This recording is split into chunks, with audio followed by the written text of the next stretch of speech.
হে everyone, আসসালামু আলাইকুম। Welcome back to my channel. আজকে আমি রান্না করেছি করাচি বিফ বিরিয়ানি। করাচি বিফ বিরিয়ানির উৎপত্তি হয়েছিল পাকিস্তান থেকে। বিশেষ করে পাকিস্তানের করাচি শহরে এই বিরিয়ানির জন্য খুবই বিখ্যাত। এই বিরিয়ানিটা একটু ঝাল মশলা, গরুর মাংস, আলু ও সুগন্ধি চাল দিয়ে রান্না করা হয়। স্বাদে তুলনামূলকভাবে একটু ঝাঁঝালো। তো আর কথা না বাড়িয়ে let's go to my kitchen.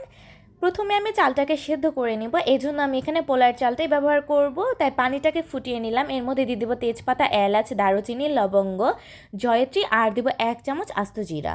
সবগুলো একসাথে মিশিয়ে তারপরে আমি ধুয়ে রাখা সেই সুগন্ধি পোলার চালটাকে দিয়ে নিব। এখানে আমি প্রায় 500 গ্রামের মতো সুগন্ধি পোলার চালটি ব্যবহার করব। তারই মাঝে কিন্তু 2 টেবিল চামচ রান্না করা তেলও দিতে হবে, সাথে পরিমাণ মতো লবণ অ্যাড করে নিলাম।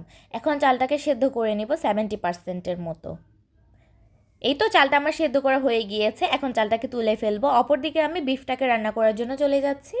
আমি পাত্রটি গরম করে নিয়েছি। এখানে 1 কাপ পেঁয়াজ কুচি দিয়েছি, পরিমাণ মতো তেল ব্যবহার করেছি, আর দিয়ে দিব স্বাদ মতো লবণ।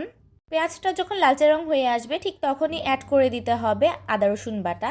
4 চামচ আদা রসুন বাটা এখানে দিয়ে নিলাম। আদা রসুন বাটাটাকে হালকা একটু ভেজে এর মধ্যে পানি অ্যাড করে দিব। 1/2 কাপ পানি দিয়ে দিব মশলাটাকে কষানোর জন্য। দেন এখানে আমি শানের মশলাটা দিয়ে দিব। এখানে শানের করাচি বিফ বিরিয়ানির মশলার প্যাকেটটাই আমি ব্যবহার করেছি আজকে।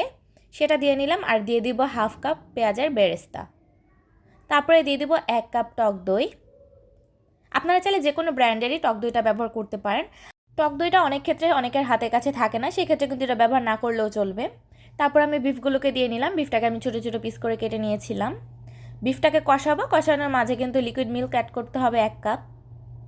চাইলে আপনারা পাউডার মিল্কটাও ব্যবহার করতে পারেন। এখানে আমি গরুর দুধটাই ব্যবহার করেছি।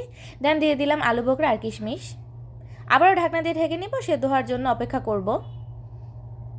আমি 7 মিনিট পর আবারও ফিরে আসলাম। এসে দেখছি যে মাংস থেকে অনেকটাই পানি ছেড়ে দিয়েছে। তারপর আমি টোটাল 4 কাপ পানি অ্যাড করে নিলাম। যেহেতু বিফটা সেদ্ধ হতে অনেকটাই সময় প্রয়োজন হবে, তাই 4 কাপ পানি অ্যাড করে তারপর আবারও ঢাকনা দিয়ে ঢেকে রান্না করব 15 মিনিট। 15 মিনিট পরে আমি এখানে আলু দিয়ে দিচ্ছি। আলুটা কিন্তু মাস্ট ব্যবহার করতেই হবে, করাচি বিফ বিরিয়ানিতে আলুটা ব্যবহার করা হয়। তারপরে আমি স্বাদ মতো দিয়ে দিলাম কিছুটা চিনি, ব্যালেন্স করার জন্য টেস্টটাকে। এখানে তেল আর মশলার ব্যালেন্সটা খুবই জরুরি, তাহলে মাংস হবে নরম আর গ্রেভি হবে পারফেক্ট। তারপর আমি সেই সেদ্ধ করে রাখা চালগুলোকে দিয়ে নিলাম আর দিয়ে দেবো ফুড কালার। এখানে আমি জর্দার রঙটাকে গুঁড়ো দুধের সাথে মিশিয়ে নিয়েছিলাম, সেটাই দিয়ে দিলাম। আর দিয়ে দিতে হবে ধনেপাতা। এই ধনেপাতাটাও খুবই ইম্পর্ট্যান্ট। এই রেসিপিতে কিন্তু ধনেপাতাটা খুব সুন্দর একটা ফ্লেভার নিয়ে আসে। এরপর আমি 10 মিনিটের জন্য অপেক্ষা করেছিলাম। 10 মিনিট পরে কিন্তু আমি একটু নাড়িয়ে দিচ্ছি। মাংসটার সাথে চালগুলোকে একটু মিশিয়ে দিব। এখন আবারও ঢাকনাটা দিয়ে দিব, দমে বসিয়ে রাখবো। এই দমে সব স্বাদ একসাথে মিশে যাবে।